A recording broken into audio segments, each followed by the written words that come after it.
আমাদের আজকের উৎসব ম্লান হয়ে যাবে। প্রচণ্ড নিষ্ঠুর পতিত স্বৈরাচারী সরকার এসব প্রতিষ্ঠানকে দিয়ে ক্ষমতা কুক্ষিগত করে রেখেছিল। আমরা তার এই প্রচেষ্টা ব্যর্থ করে প্রতিষ্ঠানগুলোর হারানো গৌরব ফিরিয়ে আনব।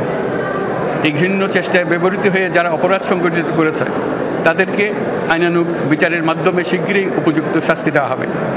একই কথা দেশের সকল মন্ত্রণালয়, সংস্থা, শিক্ষা প্রতিষ্ঠান, নানা কর্মক্ষেত্রের জন্য প্রযোজ্য।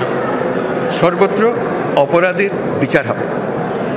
আজ প্রত্যেকটি প্রতিষ্ঠান ও তার সদস্যরা নিজ নিজ কর্তব্য পালন করার মাধ্যমে দ্বিতীয় স্বাধীনতাকে উপভোগ করবেন, দেশকে গৌরবের শীর্ষে নিয়ে যাবেন এবং দেশবাসীকে এবং জগৎবাসীকে উপভোগ করার সুযোগ করে দেবেন। আমি জাতির পক্ষ থেকে প্রত্যেকে নির্ভয়ে আনন্দ চিত্তে নিজ নিজ কর্মস্থলে নিজ নিজ সামর্থ্য নিয়ে এগিয়ে আসতে অনুরোধ করছি।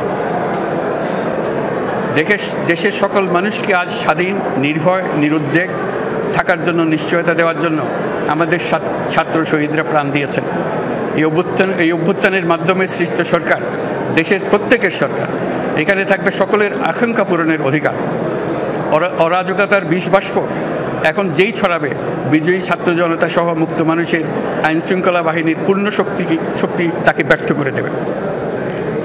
নিষ্ঠুর স্বৈরাচারী সরকার দূর হয়ে গেছে।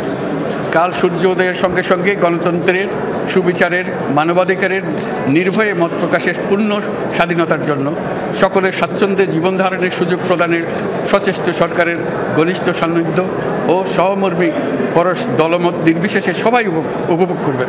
এটাই আমাদের লক্ষ্য। আমাদেরকে এই লক্ষ্য পূরণে সাহায্য করুন। সারা বিশ্ব আজ অবাক হয়ে বলছে, সাবাস বাংলাদেশ, সাবাস বাংলাদেশের ছাত্র জনতা।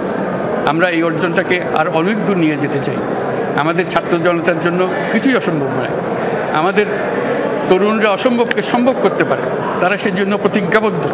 যদি আমরা ঐক্যবদ্ধ থাকি, ধ্বংসাত্মক কর্মকাণ্ড থেকে দূরে থাকি, সবার জন্য মুক্ত পরিবেশ সৃষ্টি করতে পারি, আমাদের বিজয় অবশ্যই হবে। আল্লাহ, মহান আল্লাহ আমাদের সহায় হবে।